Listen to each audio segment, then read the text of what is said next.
नमस्कार दोस्तों, exam maths के इस लर्निंग प्लेटफॉर्म पे एक बार फिर से मैं आप सभी का वेलकम करता हूं। दोस्तों, अपनी जो ये सीरीज चला रखी है हमने, जो टेक्स्ट बुक के मॉक टेस्ट का सॉल्यूशन कर रहे हैं हम, मैथ्स का सॉल्यूशन, ठीक है। इसके मॉक टेस्ट नंबर 19 की तरफ डिस्कस करेंगे। दोस्तों, एक चीज मैं आपको बता दूं, जो एसएससी सीजीएल 2024 की जो ये सेट्स दे रखे हैं आपको, ये 40 मॉक टेस्ट है, ठीक है। इनका हम सॉल्यूशन कर रहे हैं सीजीएल 2024 के लिए, और इसके हम 18 मॉक टेस्ट ऑलरेडी कंप्लीट कर चुके हैं। प्लेलिस्ट बनी हुई है, आप जाके जरूर देखिए। बहुत अच्छे कॉन्सेप्ट्स के साथ इनको सॉल्व करवाया गया है, ठीक है दोस्तों। तो कंटिन्यूटी बना के रखिए, और मुझे मोटिवेट करने के लिए आप अपने दोस्तों में शेयर कर सकते हैं, लाइक का बटन प्रेस कर सकते हैं। तो चलिए शुरुआत करते हैं और पहला क्वेश्चन लेते हैं। देखिए क्या कह रहा है, ये एक पाई चार्ट का क्वेश्चन है। बोल रहा है आपसे, what is the average number of boys studying in A and C. तो देखिए, ए आपका ये रहा ब्लू वाला, और सी आपका ये रहा, देखिए आपका ये 55% और 13%, इनका कितना हो गया टोटल 68%, ठीक है। बट एवरेज पूछिए तो 2 से भाग दे दीजिए, कितना आ जाएगा 34%। अब ये 34% किसका, इसका, तो आप इसका 34% निकाल दीजिए, ठीक है। तो 2 जीरो चली जाएंगी परसेंटेज हटाने के लिए, 34 दूनी 68, यानी कि 680 आपका आंसर आएगा दोस्तों, ऑप्शन डी, ठीक है। आगे बढ़ते हैं। कह रहा है ए वर्क्स 1 सही 3/4 टाइम्स फास्टर देन बी। तो ये एफिशिएंसी का रेशियो दे रखा है। अगर मैं ए और बी की बात करूं तो ये 1 सही 3/4, ये है क्या, 4 एकम 4 और 3 7/4 है, ठीक है। तो बी की एफिशिएंसी अगर 4 है तो ए की एफिशिएंसी 7 है, ठीक है जी। कह रहा है ए कैन इंडिपेंडेंटली, यानी कि अकेला किसी काम को 11 दिनों में कर सकता है। तो कह रहा है दोनों मिलकर इस काम को कितने दिनों में करेंगे। अब देखिए, आपको टोटल टाइम गिवन है ए का, और ए की एफिशिएंसी भी गिवन है, तो आपका टोटल वर्क कितना आ जाएगा भाई, 11 इंटू में 7, ठीक है जी। अब आपको काम करवाना किससे है, तो ये कह रहा है कि दोनों मिलके, तो दोनों की एफिशिएंसी कितनी है 11। तो भाई ए प्लस बी मिलके कितने दिनों में कर देंगे, तो 11 7 70 अपॉन में दोनों की एफिशिएंसी कितनी है 11, तो 11 7 70 आंसर होगा आपका 7 डेज, यानी कि ऑप्शन सी, ठीक है दोस्तों। आगे बढ़ते हैं। देखिए, आपको इसको सॉल्व करना है, तो 0.987 के ऊपर बार है, तो आप इसको क्या लिख सकते हो भाई, 987 में से 9 घटाएंगे तो 978, में डायरेक्ट लिख रहा हूं दोस्तों, अपॉन में जितने के ऊपर बार है उतने 9 लिख दीजिए, और जितने के ऊपर बार नहीं है उतनी 0 लिखिए माइनस में। सेम 756 में से जिसके ऊपर बार नहीं है उसको घटा दीजिए, 756 में से 7 जाएगा तो कितना बचेगा 749, अपॉन में जितने के ऊपर बार है उतने 9, और जितने के ऊपर नहीं है उतनी 0। तो 18 में से 9 गए तो 9, और 6 में से 4 जाएगा तो 2, और 9 में 7 जाएगा तो 2, अपॉन में 990। तो 229 अपॉन में 990, देखिए आंसर होना चाहिए आपका, जो कि ऑप्शन बी में आपको दिख रहा है, ठीक है दोस्तों। आगे बढ़ते हैं। कह रहा the volume of A sphere is 38,808 centimetre cube है। कह रहा find the literal surface area of A hemisphere if the radius of the sphere is twice of A hemisphere. देखिए भाई, आपको ये वॉल्यूम गिवन है स्फीयर का, ठीक है, और आपसे हेमिस्फीयर का लिटरल सरफेस एरिया पूछा है। लिटरल सरफेस एरिया क्या होता है आपका, ये होता है 2 पाई आर स्क्वायर, ठीक है जी। अब यहां देखोगे भाई, क्योंकि आपको आंसर पॉइंट में नहीं दिख रहे, तो यहां पाई दिख रहा है आपको। पाई का मतलब होता है 22/7, यानी कि आंसर जो भी होगा आपका 11 का मल्टीपल होगा। तो यहां देखोगे 6 और 3 9, 9 ये है। यहां देखोगे 9 और 1 10, 6 और 2 8, ये नहीं है। यहां देखोगे 5 और 1 6, और 6 और 4 10, तो ये भी नहीं है। यहां देखोगे 6 और 4 10, ये भी नहीं है। तो आपका एक ही ऑप्शन है, आपको कुछ भी नहीं करना था, ठीक है। फिर भी मैं आपको समझा रहा हूं तो मैं प्रॉपरली समझा देता हूं भाई। वॉल्यूम गिवन है आपको स्फीयर का। स्फीयर का वॉल्यूम क्या होता है 4/3, पाई का मान 22/7 रखिए, 22/7 4/3 पाई आर क्यूब, तो आर क्यूब बराबर ये गिवन है आपको 38,808, ठीक है दोस्तों। इसको सिंप्लीफाई कर लेते हैं भाई। आप 11 से काटिए, 11 दूनी 22, 11 से काटेंगे 11 3 33, 5 11 5 55, बचे 3, 11 दूनी 22, 11 8 88। फिर आप 8 से काट लीजिए इसको, 8 से कटेगा, देखिए भाई 4 दूनी 8, 8 से काटोगे 8 चौक 32, 3 8 चौक 32, 1। अब ये क्या है 21 का स्क्वायर, और 1 21 नीचे है, तो 21 का क्यूब हो जाएगा ये, आर क्यूब बराबर 21 का क्यूब, तो आर की वैल्यू कितनी आ गई आपके 21, ठीक है जी। आपको रेडियस पता चल गई। आपसे पूछा है लेटरल सरफेस एरिया, तो लेटरल सरफेस एरिया में आपको क्या बताया हूं, लेटरल सरफेस एरिया होता है आपका 2πr² 2 इंटू में 22/7 इंटू में r²। अब यहां देखिए आपसे ये हेमिस्फीयर का पूछा है, और हेमिस्फीयर की जो रेडियस है, देखिए sphere of the radius is twice the hemisphere. ये जो रेडियस है, अगर मैं कहूं आपसे हेमिस्फीयर की रेडियस है, ये स्फीयर की रेडियस निकाली आपने, ये इसका डबल है, तो इसका मतलब हेमिस्फीयर की कितनी होगी, आप कहेंगे 21/2। ठीक, ये चीज थोड़ी ध्यान देने की थी। इन चीज, ये छोटी छोटी चीजें हैं, आपको हमेशा माइंड में रख के चलनी है। ठीक है, तो ये आपका r² है, यानी कि 21/2 इंटू में 21/2। इसको सॉल्व कर लेते हैं, कितना आ जाएगा देखिए भाई, 1 2 से आपका 2 कट जाएगा, और ये आपका 2 से कटेगा 11 बार, और 7 से कटेगा 3 बार। ठीक है, 63 गुना में 11, 11 तिया 33, 3 11 6 66 और 3 69। आपका आंसर अभी भी वही आया 693, जो मैं पहले बता चुका हूं आपको, ऑप्शन ए। ठीक है दोस्तों, आगे बढ़ते हैं। कह रहा है if the 11th inning in the 11th inning is the average score represented by x. ठीक है जी, देखिए 11वीं पारी तक इन दी 11th इनिंग उसकी एवरेज स्कोर था, वो था एक्स था। ठीक है जी, कह रहा है 12th इनिंग में उसने कितने रन बनाए, 84। क्या हो रहा है जिसकी वजह से सबकी एवरेज में 4-4 बढ़ गया, यानी कि भाई 12वीं पारी में, यानी कि 12वीं पारी में सबके 4-4 बढ़ गए। तो इसका मतलब कितने बढ़ गए, 12वीं पारी के बाद आप कहेंगे एक्स प्लस में 12 चौक 48। ठीक है, तो ये 48 बढ़ गए। ठीक, तो अब कह रहा है what is the new average score of the 12th innings. अब आप देखिए भाई, उसने बनाए कितने थे 12वीं पारी में, 84 रन, जिसकी वजह से 48 बढ़े हैं। अगर मैं 84 में से 48 घटा देता हूं तो कितना बचेगा आपका, 14 में से 8 गए 6, यानी कि 36। ठीक है, अब कह रहा है 12वीं पारी के बाद का बता दीजिए, क्योंकि 12वीं पारी के बाद सबका 4-4 बढ़ा है, तो इसका मतलब 36 प्लस में 4, आंसर होगा आपका 40। ठीक है, ऑप्शन डी आंसर होगा। एक तरीका और बता देता हूं मैं आपको, आपसे बोला है भाई 11वीं पारी में बनाए हैं एक्स, 12वीं पारी में हो गए कितने, एक्स प्लस में 4। ठीक, मैं दूसरा तरीका बता रहा हूं ये। अब यहां देखिए, यहां कितने का इंक्रीमेंट हुआ है, 1 का, यहां कितने का इंक्रीमेंट हुआ है, 4 का। तो अब आप एक चीज रट लीजिए कि इसकी, तो आप इस तरीके से देखिए, इनको ऐसे कर लीजिए। ठीक है, जो यहां एडिशन है उसको तो गुना करोगे इससे, और जो यहां है उसकी गुना करोगे इससे, तो क्या बनेगा, 1 की गुना करोगे तो x प्लस में 4 प्लस में, यहां देखोगे 11 चौक 44, तो वही 48 हो गया, बराबर ये 84 के बराबर रखिए जितनी 12वीं पारी में बनाए थे। ठीक है, तो यहां से x की वैल्यू कितनी आ जाएगी, वही सेम आएगी 36, और 12वीं पारी के बाद पूछा है, तो इसका मतलब यहां कितना x + 4, तो x की वैल्यू 36 है, तो यहां आंसर आएगा आपका, इसमें 4 ऐड करेंगे तो 40। ठीक है दोस्तों, ऑप्शन डी। आगे बढ़ते हैं। कह रहा है if the one angle of a parallelogram is 28 degree less than the thrice of the smallest angle।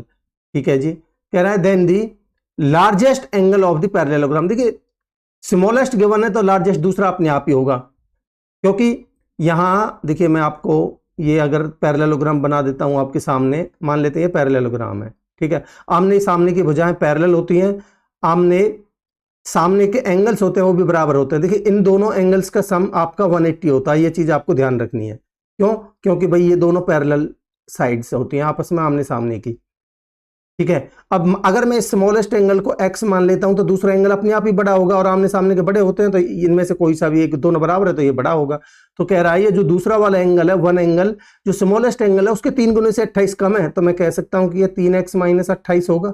ठीक है जी, अब क्योंकि मैं आपको अभी बताया हूं कि इन दोनों का सम कितना होता है 180, तो मैं अगर इन दोनों का सम करूं तो 4x - 28 बराबर 180। ठीक है, तो यहां से 4x की वैल्यू कितनी आएगी 208, तो x की वैल्यू कितनी आ जाएगी 4 पंजे 20, 4 दूनी 8, 52 डिग्री। अब आपसे इसकी वैल्यू पूछी है, तो 52 तिया 156, भाई 2 तिया 6 50 तिया 150, 156 में से 28 जाएगा तो 128, तो आंसर होगा आपका 128 डिग्री, यानी कि ऑप्शन सी। ठीक है दोस्तों, आगे बढ़ते हैं। इसकी वैल्यू बतानी है आपको। देखिए आपको यहां 1 पावर है साइन की और यहां 3 पावर है। अगर मैं ऊपर वाले में से साइन 70 डिग्री कॉमन ले लेता हूं तो कितना बचेगा, आप कहेंगे 1 माइनस में 2 साइन स्क्वायर 70 डिग्री अपॉन में, यहां देखिए नीचे से अगर मैं cos 70 डिग्री कॉमन ले लेता हूं तो यहां बचेगा आपका 2 कॉस स्क्वायर 70 डिग्री -1। अब ये क्या है, अगर आप ध्यान से देख पा रहे हो तो आपका ये वाली जो वैल्यू है ये भी आपका cos 2 थीटा है, cos 270 है, ठीक है, 2 थीटा या फिर आप कहिए 270 डिग्री है, और नीचे वाली भी cos 2 थीटा है, तो यानी कि ये भी आपका cos 2 थीटा डिग्री या 270 डिग्री। ठीक, तो आप करेंगे क्या, ये आपस में आपका कट जाएगा, तो मैं कह सकता हूं कि आपस में कट जाएगा, और cos अपॉन साइन अपॉन में cos क्या हो जाएगा आपका tan 70 डिग्री। आंसर होगा आपका ऑप्शन बी। ठीक है दोस्तों, देखिए मैं आपको बता दूं, ये होता है आपका cos स्क्वायर थीटा माइनस में साइन स्क्वायर थीटा बराबर cos 2 थीटा। ठीक, अब आप यहां cos स्क्वायर को क्या लिख सकते हो, 1 माइनस में साइन स्क्वायर थीटा, और यहां साइन स्क्वायर थीटा तो बन जाएगा आपका 1 माइनस में 2 साइन स्क्वायर थीटा, जो कि आपका यहां है। और अगर आप यहां से साइन स्क्वायर रखोगे तो 1 माइनस में cos स्क्वायर थीटा, तो cos प्लस का हो जाएगा, तो यानी कि 2 cos स्क्वायर थीटा -1, जो कि आपका यहां है। ठीक है, मैं उम्मीद करूंगा कि आपको कॉन्सेप्ट क्लियर है क्वेश्चन का। आगे बढ़ते हैं।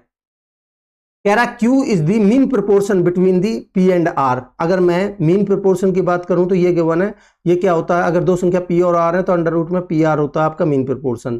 ठीक है जी, अगर मैं इसको सॉल्व करता हूं, आप ध्यान से समझेंगे।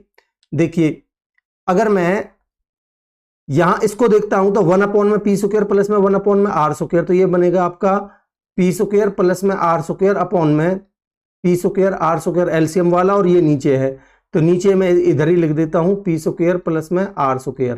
ठीक है, अब आप ध्यान से देखेंगे तो आपका ये P square plus R square आपस में कट जाएंगे प्लस में।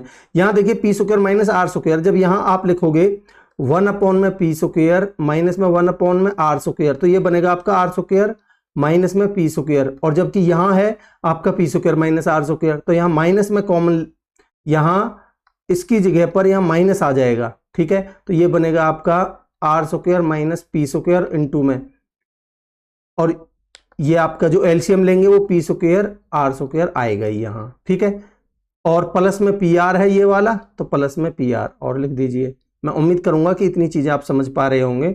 ठीक है, तो आप देखिए आपका ये प्लस माइनस का सेम 1 अपॉन में P स्क्वायर R स्क्वायर, और ये आपका ये, ठीक है, ये तो आपस में कट ही जाएगा, ये आपस में कट ही गया था, और ये 1 अपॉन में P स्क्वायर R स्क्वायर आपस में प्लस माइनस के कट जाएंगे, तो यहां केवल PR बचेगा। ठीक है, तो Q, अब ये इसकी वैल्यू क्या आई है PR, अब आपको PR निकालनी है तो यहां दोनों तरफ होल स्क्वायर कर दीजिए, तो Q स्क्वायर बराबर PR, तो PR की वैल्यू पूछिए आपसे, Q स्क्वायर आंसर होगा ऑप्शन डी। ठीक, आगे बढ़ते हैं।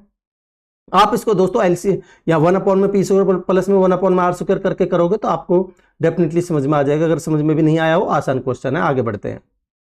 कह रहा है ए ट्रेन 5000 मीटर लंबी है, running at a uniform speed of 70 kilometre per hour, starts passing A station कितने बजे, 4 बजे। If the length of the platform कितनी है, 2000। देखिए ये ट्रेन की लेंथ कितनी है, 5000, और जब ये प्लेटफॉर्म को पार करेगी तो ये अपनी लेंथ प्लस में प्लेटफॉर्म की लेंथ चलेगी, तो 5 और 2 7, तो जो डिस्टेंस बनेगी वो कितनी बनेगी, 7000 मीटर, या फिर आप कहिए 7 किलोमीटर। ठीक है जी, और स्पीड कितनी है, इतनी। कह रहा कितने समय पर ये एक दूसरे को क्रॉस करेंगे, पूरे प्लेटफॉर्म को ये ट्रेन पार करेगी, तो समय बराबर होता है आपका दूरी बटे चाल, तो दूरी है आपकी 7 अपॉन में चाल कितनी है 70, तो ये कितना बनेगा भाई 1/10, और 1/10 क्या है, ये घंटे, या फिर आप कहिए 6 मिनट। ठीक है, 6 मिनट, क्योंकि ये इसने 4 बजे शुरू किया था, तो ये 4:06 पर पार कर जाएगी। ऑप्शन बी आंसर होगा। आगे बढ़ते हैं। ठीक, अगले क्वेश्चन में कह रहा है area of right angle triangle कितना है भाई आपका, 216 सेंटीमीटर स्क्वायर। अगर मैं आपके सामने एक राइट एंगल ट्रायंगल बनाना चाहूं तो इसका एरिया तो गिवन है आपको 216।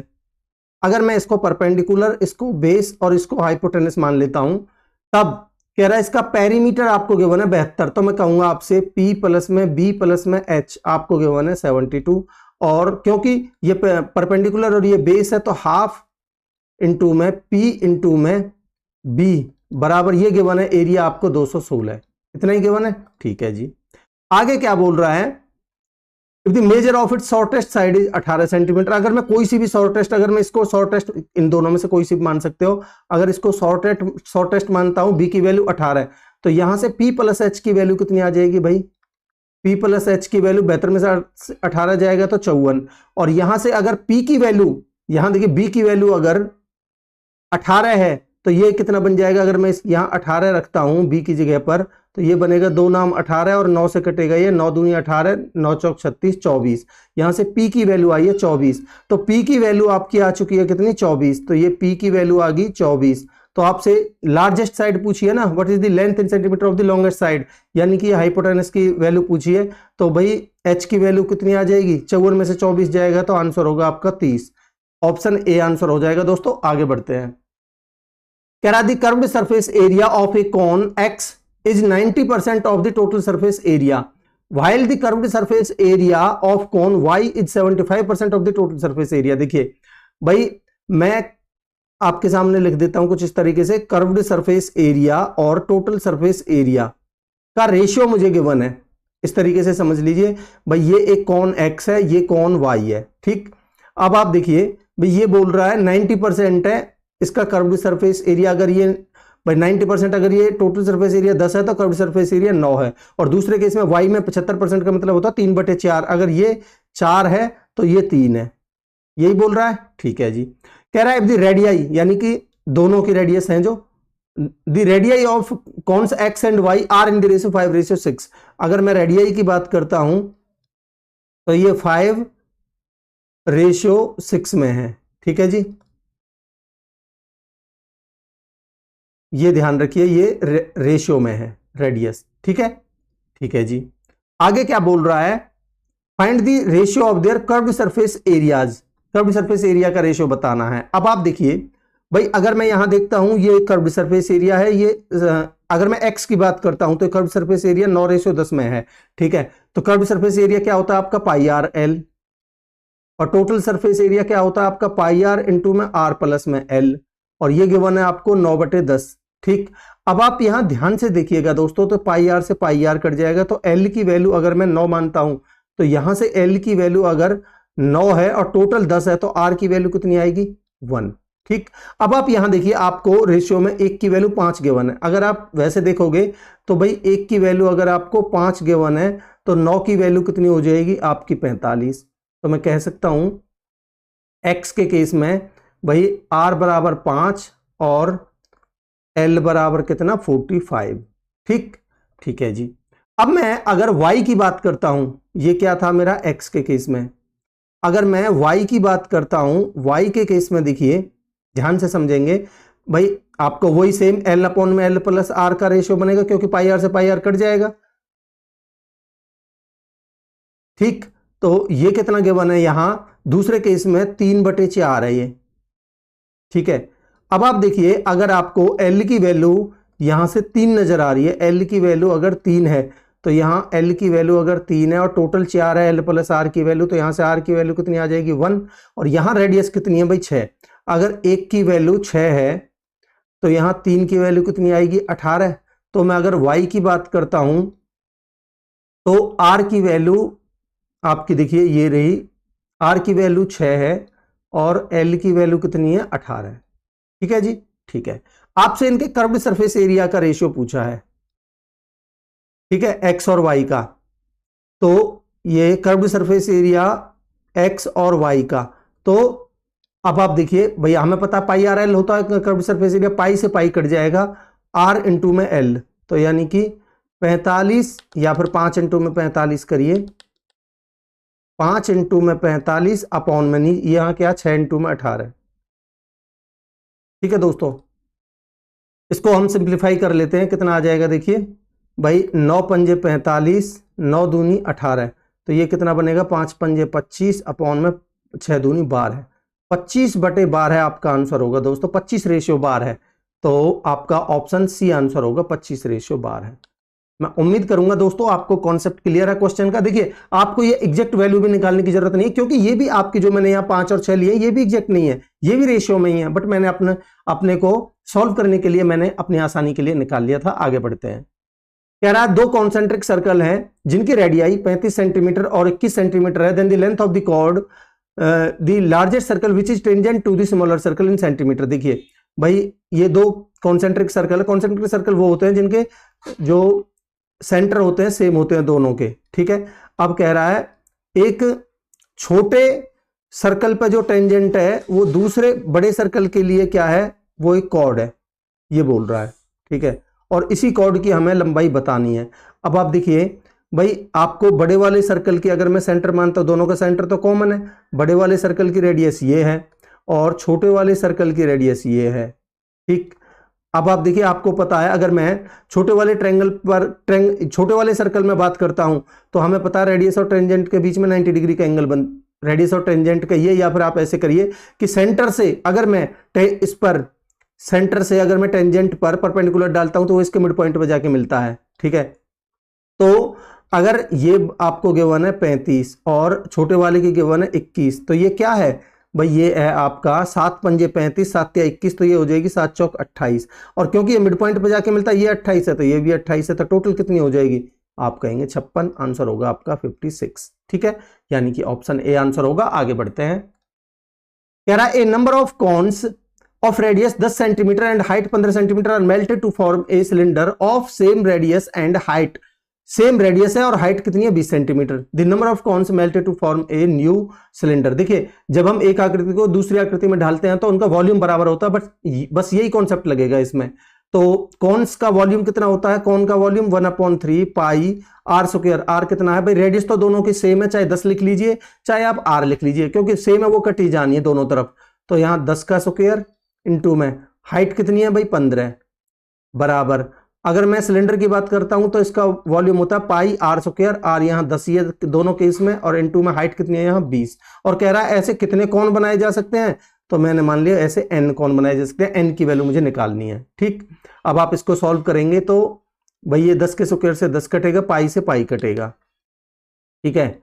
और 3 पंजे 15 और 5 चौक 20, तो यहां से n की वैल्यू कितनी आ गई 4। तो नंबर ऑफ कॉन्स बनेंगे वो बनेंगे 4। ऑप्शन सी आंसर होगा। आगे बढ़ते हैं। कह रहा है a bigger wheel of radius 20 centimetre is attached to a smaller wheel of radius 10 centimetre. कह रहा है then the number of revolutions the smaller wheel will make when the bigger one makes 5 revolutions. देखिए, एक revolution के लिए क्या होता है आपका 2 पाई आर, 2 पाई और आर, आर की वैल्यू कितनी है भाई 20, ठीक है 20। अब ये बड़ा वाला 2 पाई आर हो गया ये बड़े वाले व्हील के लिए, और ये कितने रेवोल्यूशन कर रहा है ऐसे 5।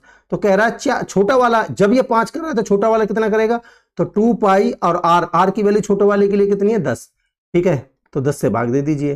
तो अब इसको सॉल्व कर लीजिए, कितना आ जाएगा भाई, 2 पाई से तो 2 पाई कट जाएगा, 10 दूनी 20, तो 5 दूनी 10। तो ये होगा आंसर आपका 10, ऑप्शन सी, ठीक है। आगे बढ़ते हैं। देखिए दोस्तों, अगले क्वेश्चन में क्या कह रहा है, if O is the ortho centre of triangle ABC, और कह रहा है एंगल BOC 100 डिग्री है, तो आपको BAC का बताना है 100 और 80 180, तो 80 डिग्री होगा। कैसे, मैं इसका कॉन्सेप्ट बताता हूं आपको, इसके पीछे कॉन्सेप्ट क्या है। फॉर एग्जांपल ये एक ट्रायंगल है ABC, ठीक है। हालांकि मैं पहले आपको बता चुका हूं, बट कोई नहीं। अगर मैं इन तीनों वर्टिसेज से सामने वाली भुजा पर एक परपेंडिकुलर डालता हूं, ठीक है, और इन तीनों परपेंडिकुलर्स का जो इंटरसेक्टिंग पॉइंट होगा वो आपका कहलाता है ये ऑर्थो सेंटर, जिसको हम O से रिप्रेजेंट करते हैं। मैं मान लेता हूं DEF। अब आपका ये वाला एंगल और ये वाला एंगल, इन दोनों के बीच में एक रिलेशन होता है, इन दोनों का सम 180 होता है, ठीक है। आपको BOC ये गिवन है 100 डिग्री, तो ये वाला एंगल कितने का होगा 80 डिग्री का। बस यही कॉन्सेप्ट था, ऑप्शन सी आंसर होगा, ठीक।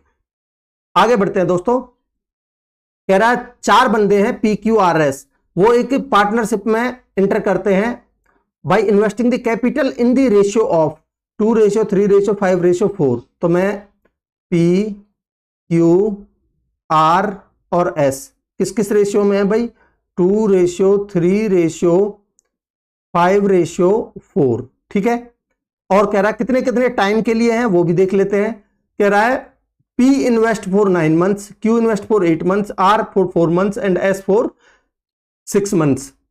तो ये 9 महीने के लिए, ये 8 महीने के लिए, ये 4 और ये 6 महीने के लिए। तो ये कितना बन जाएगा भाई, 9 दूनी 18, ये बनेगा 8 तिया 24, ये बनेगा आपका 5 चौक 20, और ये बनेगा आपका 6 चौक 24। तो और इसको सिंप्लीफाइड फॉर्म में लिख लीजिए। सिंप्लीफाइड फॉर्म में 2 से 9 बार, 2 से 12 बार, 2 से 10 बार और 2 से 12 बार, ठीक है। आपसे पूछा है find the share of R in the annual profit of ₹64,500।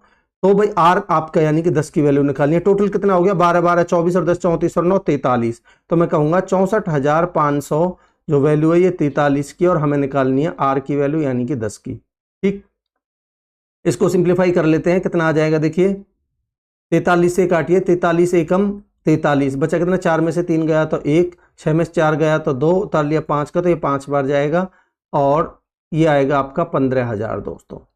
ठीक है, तो कौन सा ऑप्शन है 15,000, ऑप्शन बी। ठीक, आगे बढ़ते हैं दोस्तों।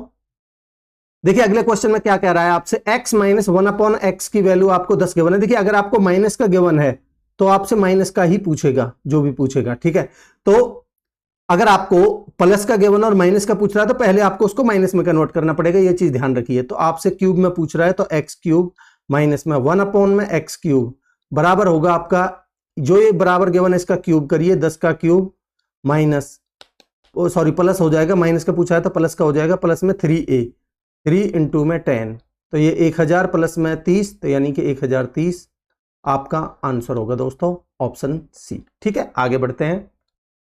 कह रहा find the reminder when this one is divided by 6। अगर मैं इसको 6 से डिवाइड करता हूं तो आप मुझे बताइए 7 में अगर मैं 6 से भाग दूंगा तो 1 की पावर 6 यानी 1 ही आएगा, प्लस में यहां देखिए 6 से अगर मैं 5 में डिवाइड करता हूं तो -1 आएगा, 1 से 1 कट जाएगा, आंसर होगा आपका 0, ऑप्शन बी आंसर होगा। आगे बढ़ते हैं। कह रहा है इन ए सर्टेन ईयर 1200 रुपये amounts to 1452 at 10% interest rate compounded yearly. कह रहा what will be the CI on रुपये 7,000 at the same rate of interest and half of the time period. देखिए अगर मैं कहूं मेरे को टाइम नहीं पता, अगर यहां मेरे को ये प्रिंसिपल गिवन है और ये अमाउंट गिवन है तो मैं प्रिंसिपल और अमाउंट का अगर रेशियो लेता हूं तो ये कितना है भाई 1200 और अमाउंट कितना हो गया 1452। ठीक है, अब मैं इसको भाई 4 से काटता हूं तो ये बनेगा आपका 4 तिया 12 है और 4 से 4 तिया 12 है, 4 छिक्के 24 और 4 तिया 12 है। अब मेरे को क्लियरली पता चल रहा है कि अगर मैं 3 से काटता हूं तो ये 100 बनेगा और यहां 3 से काटता हूं तो 121 बनेगा। अब ये क्या है दोस्तों 10 का स्क्वायर और ये क्या है आपका 11 का स्क्वायर, और यहां देखिए रेट ऑफ इंटरेस्ट आपको 10% गिवन था यानी 10 से 11, तो ये कहानी कितने की अगर स्क्वायर है तो ये 2 साल की कहानी है। ठीक है जी, अब आपसे पूछ रहा है, अब आपको पता चल गया 2 साल, अब कह रहा है इसका हाफ ऑफ द टाइम यानी कि टाइम आपका 1 साल के लिए ही पूछ रहा है और रेट 1 साल के लिए जितनी है तो उतनी ही रहेगी, तो इसका 10% निकाल दीजिए आप, इसका 10% कितना बनेगा आपका 700। बस ये आंसर है, ऑप्शन सी आंसर होगा दोस्तों। आगे बढ़ते हैं। कह रहा है एबीसीडी एक साइक्लिक क्वाड्रिलेटरल है। आपको पता है साइक्लिक क्वाड्रिलेटरल वो क्वाड्रिलेटरल होता है जिसके चारों वर्टिसेस जो सर्कल होता है उसके सर्कमफेरेंस पर लाई करते हैं और आमने सामने के एंगल्स का सम 180 होता है। तो ये चीज मेन है यहाँ भाई, ए के सामने सी होगा तो इसका और इसका सम 180 होगा, तो 4x प्लस में 5y बराबर 180। ठीक है, बराबर भाई दूसरे वाले का भी बी और डी का सम भी 180 होगा तो मैं इन दोनों को ही बराबर रख देता हूं तो ये बनेगा आपका 7x प्लस में कितना y। अगर मैं इन दोनों को कंपेयर करता हूं इन दोनों को तो भाई 4x इधर जाएगा तो 3x बराबर y इधर आएगा तो 4y। ठीक है, तो यहां से x अपॉन वाई आपका बनेगा 4/3। आपसे पूछा क्या है x रेशियो y पूछा है तो यानी कि 4:3 होगा आपका आंसर, ऑप्शन बी। ठीक है दोस्तों, आगे बढ़ते हैं। कह रहा है इन दी एडजॉइनिंग फिगर एबीसीडी एक ट्रिपीजियम है। कह रहा है जिसमें ए बी पैरेलल डीसी के है और ए बी बराबर है 6 टाइम्स ऑफ डीसी। देखिए मैं आपके सामने एक ट्रिपीजियम बना देता हूं भाई, मान लेते हैं ये एक ट्रिपीजियम है। ठीक है, बोल रहा है ए बी सी डी। ठीक है, अब कह रहा है ए बी वो 6 टाइम्स है डीसी की, अगर ये 1 है ये 6 है रेशियो में। ठीक है, ध्यान रखिए। कह रहा है determine the ratio of the areas of triangle AOB and COD. अगर इसके डायगोनल्स हैं, बोला नहीं है, कॉमन सेंस की बात है, इनके डायगोनल्स हैं एक दूसरे को ओ पर इंटरसेक्ट कर रहे होंगे। ठीक है, अब कह रहा है अगर ये ओ पर इंटरसेक्ट कर रहे हैं, यहां आगे बोल रहा है ये कि भाई रेशियो बताइए इनके एरियाज का, एरिया के कौन सा एओबी, एओबी यानी कि ये भाई अगर ये इसका बेस 6 है तो इसका एरिया कितना हो जाएगा 36 और इसका बेस सीओडी, सीओडी ये वाला ट्रायंगल। ठीक है, अगर इसका बेस 1 है तो इसका एरिया होगा 1। ठीक है, अब इनके एरियाज का रेशियो पूछा है तो ये होगा आपका 36:1। कौन कौन सा एओबी रेशियो सीओडी। ठीक है, 36:1 यानी कि ऑप्शन ए आंसर होगा। आगे बढ़ते हैं। कह रहा है इन ए रोम्बस, रोम्बस होता है आपका समचतुर्भुज, तो मैं बना देता हूं आपके सामने भाई। मान लेते हैं ये एक रोम्बस है, ठीक है, समचतुर्भुज, नाम भी दे देता हूं इसका ABCD, ABCD। कह रहा है अच्छा PQRS है, इसने खुद ने बोला है तो PQRS लिख लेते हैं, ठीक है। तो देखिए बनेगा आपका PQR और S। कह रहा है एंगल P 80 है, ये वाला एंगल आपका 80 डिग्री है, ठीक है। PQ 15 है, PQ 15 है तो सारी भुजाएं 15-15 होंगी, ठीक है जी। देन द डायगोनल QS की वैल्यू आपसे पूछी है। यहां देखिए अगर ये वैल्यू आपसे पूछी है, अगर मैं दोनों डायगोनल्स को मिला देता हूं तो ध्यान से समझेंगे दोस्तों, आपको पता होना चाहिए जो इसके डायगोनल्स होते हैं वो एक दूसरे को 90 डिग्री पर बाइसेक्ट करते हैं, ठीक है। तो ये बाइसेक्ट तो करते हैं 90 डिग्री पर भी। आपसे ये QS की वैल्यू पूछी है तो मैं इस वाली ट्रायंगल की बात करता हूं थोड़ी देर के लिए आपसे, जो मैं येलो कलर में दिखा रहा हूं, ठीक है। अब आप इस ट्रायंगल की बात करोगे तो मैं इसको मान लेता हूं X, ठीक है। तो ये भी क्या होगा भाई X, ठीक, क्योंकि ये बाइसेक्ट करते हैं इसके डायगोनल्स और 90 डिग्री पर। अब आप इस त्रिभुज में देखोगे तो क्योंकि भाई ये जो इसके डायगोनल्स होते हैं इस एंगल को भी बाइसेक्ट करते हैं, तो ये वाला एंगल कितने का होगा, 40 डिग्री का। आपको देखिए यहां साइन 40 की वैल्यू गिवन है 0.643, तो आप यहां से अगर साइन 40 निकालते हो, साइन 40 निकालते हो तो क्या बनेगा आपका, देखिए भाई साइन 40 निकालोगे तो आपका ये x अपॉन में 15 बनेगा, भाई आपका परपेंडिकुलर अपॉन में हाइपोटेनस बनेगा, तो यानी कि x अपॉन में 15, ठीक। तो साइन 40 x की वैल्यू क्या बनेगी आपकी 15 साइन 40, तो इसकी वैल्यू कितनी है भाई, ये वैल्यू आपको गिवन है 0.643, 0.643, ठीक। अब आप गुना करिए, x की वैल्यू कितनी आ जाएगी आपकी 15 × 45 4, 15 × 45 4, 15 × 60 और 4 64, 6 15 × 90 और 6 96, ठीक है। और आपका 3 के बाद पॉइंट लगाइए, ये आ जाएगा। अब आपसे बोल रहा है QS की वैल्यू, यानी कि QS क्या है भाई, QS इसका डबल है, QS बराबर 2x है, तो 2x कितना होगा भाई, इसका डबल कर दीजिए, गुना में 2, 2 पंजे 10, 2 चौक 8 और 1 9, 2 छक्के 12 और 1 13, 2 9 18 और 1 19, अच्छा ये 2 छक्के 12 ही आएगा, तो आपका 19.29 आपका आंसर होगा, 19.2829 जो भी है, ऑप्शन डी आंसर होगा, ठीक है। आगे बढ़ते हैं दोस्तों। देखिए आपसे यहां x माइनस 2 की होल क्यूब माइनस में x माइनस 2 की होल क्यूब। अब आप देखिए अगर मैं दोनों तरफ से 2 माइनस कर देता हूं तो ये क्या बन जाएगा आपका x माइनस 2 माइनस में 1 अपॉन में x माइनस 2 है ही पहले ही, ठीक है, बराबर 7 में से 2 जाएगा तो ये बनेगा 5। अगर मैं दोनों तरफ होल क्यूब करता हूं तो x माइनस 2 का होल क्यूब माइनस में 1 अपॉन में x माइनस 2 की होल क्यूब, ये क्या बनेगा 5 पंजे 5 की क्यूब प्लस में 3 पंजे 15, ठीक, 5 की क्यूब 125 प्लस में 125 प्लस में कितना हो जाएगा 15, 140, आंसर होगा आपका 140, यानी कि ऑप्शन सी, ठीक है दोस्तों। आगे बढ़ते, इतना लिखने की जरूरत नहीं थी, आप डायरेक्टली इसको कर सकते हो, 5 की क्यूब 125 प्लस में 5 15 140, ठीक है। आगे बढ़ते हैं, कह रहा है Gopal went to a bank to withdraw 4000 रुपए, उसको कितने पैसे निकालने हैं भाई 4000, ठीक है। कह रहा he asked the cashier to give the cash in ₹50 and ₹100 notes only, भाई उसको नोट्स 50-50 के और 100-100 के नोट्स ही चाहिए, होगा कोई काम उसको, ठीक है। Gopal got 50 notes in all, उसको टोटल जो नोट्स मिले कितने मिले 50, ठीक है जी।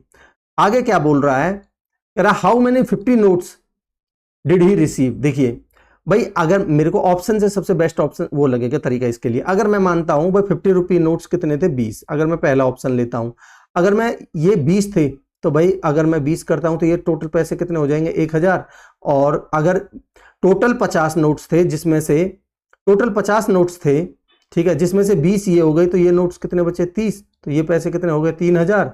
अब टोटल 4000 हैं तो 1000 और 3000 4000, बिल्कुल सही है। इसका मतलब जो आंसर होगा वो 20 ही होगा, जो हमने माना है वो बिल्कुल सही है, ऑप्शन ए आंसर होगा, ठीक है। आगे बाकी को चेक करने की जरूरत नहीं, वो सेट नहीं बैठेगा। आगे बढ़ते हैं और लास्ट क्वेश्चन की तरफ मूव करते हैं। कह रहा है पॉजिटिव स्क्वायर रूट बताना है। देखिए पॉजिटिव स्क्वायर रूट अभी बताता हूं किस लिए कह रहा है, ये इसका बताना है आपको। अगर मैं इस वाले पोर्शन का रेशनलाइजेशन करता हूं तो ये 2 + √3 का होल स्क्वायर बन जाएगा अपने ऊपर, तो 2 + √3 का होल स्क्वायर, और नीचे बनेगा a माइनस बी इंटू में a प्लस बी, 2 दूनी 4 में से 3 जाएगा तो 1, तो नीचे 1 ही बचेगा, प्लस में ये बचेगा आपका 2 माइनस में √3 का क्यूब प्लस में 11। ठीक, अब आप देखिए अगर यहां इसका आप स्क्वायर रूट खोलोगे तो ये बनेगा 4 प्लस में 3 प्लस में 4√3 और यहां माइनस में 4√3, वो आपका कट जाएगा। ऐसे ही यहां 4 प्लस में 3 बनेगा और प्लस में 11। ठीक है, 7 दूनी 14, 14 और 11 कितना हो जाएगा 25। अब 25 का आपको स्क्वायर रूट निकालना है अंडर रूट में 25। ठीक है, अगर आप इसका स्क्वायर रूट निकालोगे तो प्लस माइनस का आएगा, अब उसमें से पॉजिटिव वाला बोल रहा है तो आंसर होगा +5, यानी कि ऑप्शन डी। ठीक है, बस यही क्वेश्चन थे आपके, टोटल 25 क्वेश्चन हुए हैं। ये आपका टेक्स्ट बुक का मॉक टेस्ट नंबर कौन सा था, 19। मैं उम्मीद करूंगा दोस्तों कि सारे क्वेश्चंस के कॉन्सेप्ट आपको क्लियर हैं। आप मुझे मोटिवेट करने के लिए लाइक का बटन जरूर प्रेस करिए, चैनल पर नए हो तो सब्सक्राइब करिए और अपने दोस्तों में शेयर करिए, ज्यादा से ज्यादा लोगों को जोड़िए। ठीक है दोस्तों, और हर लेक्चर की पीडीएफ के लिए टेलीग्राम चैनल है, इससे आप जुड़ जाइए। यहाँ मैं सॉल्यूशन के साथ में आपको इसकी पीडीएफ इसी टेलीग्राम चैनल पर प्रोवाइड कर देता हूं। और हाँ, कमेंट सेक्शन में अपना फीडबैक जरूर दीजिएगा दोस्तों। ठीक है, मिलते हैं अगले लेक्चर में, तब तक के लिए अपनी पढ़ाई को कंटिन्यू रखिए। Thank you so much.